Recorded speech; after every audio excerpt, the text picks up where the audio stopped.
حضرات، آپ حضرات یقیناً نعرے بھیجیں، مگر ایک ہی معروضہ ہے کہ جتنا ہو سکے ہمارے احمد نبی صاحب کو سن لیں، کیونکہ اب آج کا ایک دن اور کل یہ آپ حضرات کے درمیان رہیں گے۔ یقیناً ایک ایک شعر ایسا ہے کہ جس کے سننے کے بعد مومن تو خاموش نہیں بیٹھ سکتا، چنانچہ وہ مسلسل اشعار سناتے جا رہے ہیں اور میں محسوس ہو رہا ہوں ان کے ذہن میں فوراً احادیث آ رہے ہیں۔ احادیث کو ایک ایک شعر میں سمونا بہت مشکل ہے، ایسے سمندر کو خطرے میں لانا بہت محال ہے۔ یہ کمال ہے احمد نبی صاحب کا کہ جو حدیث کو ایک شعر میں سمو کر آپ حضرات کی بارگاہ میں پیش کر رہے ہیں۔ جیسے کہ ابھی احمد نبی صاحب نے یہ کہا کہ خدا حسین کی زیارت کر رہے ہیں، لولا العشق ما تکون متکون۔ ویسے کل میری نوکری ہے باب الحوائج کے اور شہزادی زینب کے فضائل سننا ہے، تو انشاءاللہ تشریف لائیں، بتاؤں گا کہ رسول کی آغوش، علی کی آغوش، رسول کی آغوش میں کیا ہے، علی کی آغوش میں کیا ہے، کون کس سے مانگ رہا ہے اور کون عباس کو طلب کر رہا ہے۔ اور جب عباس عالم ناسوت میں آئے تو عالم ناسوت میں آگے بڑھ کر کون ہاتھ بلند کر رہا ہے۔ انشاءاللہ کل خادم آپ حضرات کو زحمت دے گا، تو چنانچہ لولا العشق ما تکون متکون، خدا کہہ رہا ہے اگر عشق کو ظاہر کرنا نہ ہوتا تو میں کوئی چیز ہی کو ظاہر نہ کرتا۔ عشق کہہ لو یا حسین کہہ لو،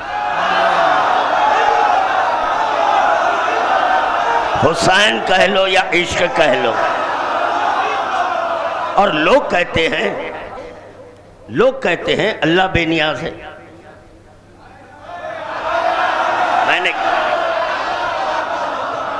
میں نہیں مانتا کہ اللہ بے نیاز ہے۔ جب سورہ توحید پڑھتے ہیں قل هو اللہ احد اللہ الصمد، تو مولوی لوگ یہ ترجمہ کر رہے ہیں کہ بے نیاز ہے۔ میں نہیں مانتا، اگر وہ بے نیاز رہتا تو میں کلمہ ہی نہیں پڑھتا۔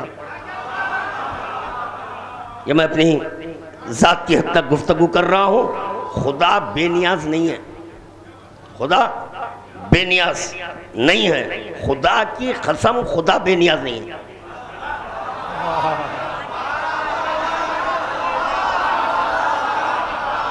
مولا سلامت رکھے۔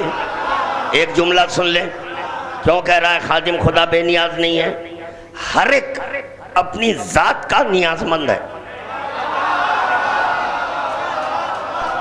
ہر ایک اپنی ذات کا نیاز مند ہے۔ اب بتائیں خدا بے نیاز ہوا؟ خدا اپنی ذات کا نیاز مند ہے۔ خدا جب اپنے آپ کو، اپنے وجود کو دیکھنا چاہتا ہے تو کبھی علی کی صورت میں، کبھی حسن کی صورت میں، کبھی حسین کی صورت میں، اور جب حجاب ڈالنا چاہتا ہے تو محمد سے کہتا ہے ایتینی بالکساء الیمانی، بیٹی چادر تو لے۔ جب یہ چادر رسول خدا اوڑھ لیے تو اب یہ کہنا ہوگا کہ خدا حجاب میں آ گیا۔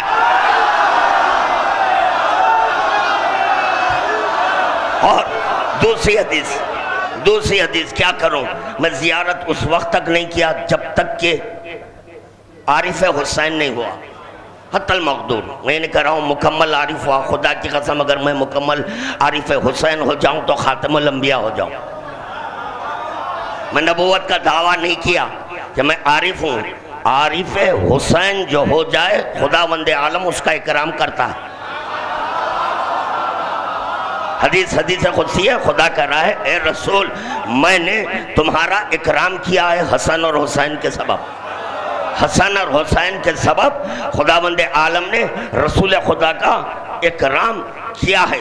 تو چنانچہ پہلے کتابیں پڑھا، میں جانوں کہاں جا رہا ہوں۔ جیسے کہ ابھی ناظم اول نے مجتبیٰ حسین جعفری برخ نے کہا کہ خادمی سے سنا ہے کہ جب فرات پر زائر غسل کرتا ہے تو ملک کی آواز نہیں، ملک کی آواز نہیں بلکہ رسول خدا کی آواز آتی ہے، اے اللہ کی طرف جانے والے، اللہ کی طرف جانے والے۔ دوسری حدیث جو ابھی آپ نے شعر سماعت کیا ہے کہ ہر شب جمعہ خدا حسین کی زیارت کرتا ہے۔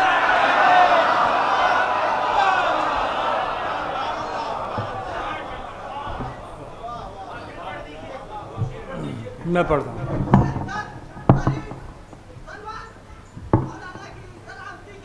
بے شک اللہم صلی اللہ محمد قبلہ کی ذرہ نوازی کی قبلہ نے آج آ کے دو لفظ آپ سے گفتگو فرمائی۔ میرے لیے یہ اعزاز کی بات ہے، خود کو بنا کے آئینہ عشق حسین میں اللہ کر رہا ہے زیارت حسین۔ یہ کیا سوال، کوئی تھا نہ تھا حسین کے ساتھ، ہے جب بصورت زینب خدا حسین۔ یہ کربلا کا سفر ہے کہ عرش کا ہے سفر، یہ کربلا کا سفر ہے کہ عرش کا ہے سفر۔ چلے حسین تو خالق چلا حسین۔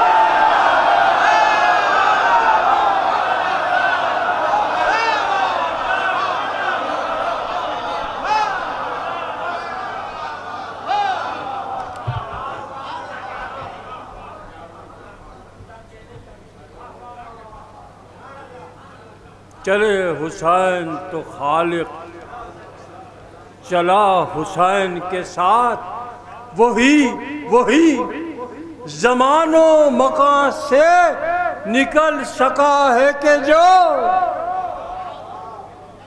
قبلہ قرآن مجید کی ایک آیت ہے، سوائے گروہ جن و انس تم زمین و آسمان کے کنگوروں سے نہیں نکل سکتے الا بے سلطان۔ سلطان النصیرہ کی مدد کے بغیر اسی ٹائم اینڈ اسپیس میں، اسی زمان و مکان میں، اسی قید میں پیدا ہوگے، اسی میں مر جاؤ گے۔ لیکن سلطان النصیرہ کی مدد طلب کرو تو اس زمین و آسمان کے کنگوروں سے نکل جاؤ۔ یہ کربلا کا سفر ہے کہ عرش کا ہے سفر۔ چلے حسین تو خالق چلا حسین کے ساتھ، وہی زمان و مکان سے نکل سکا ہے کہ جو چلا حسین کے ساتھ اور رکا حسین کے ساتھ۔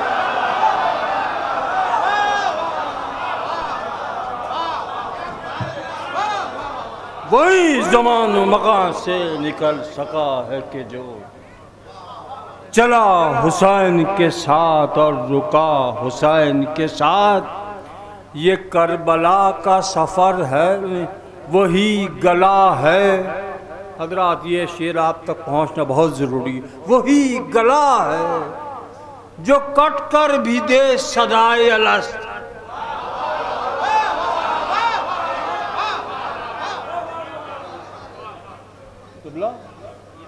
وہی گلا ہے، باقی یہ تو تھوبڑا ہے، تھوبڑا گلا نہیں ہے۔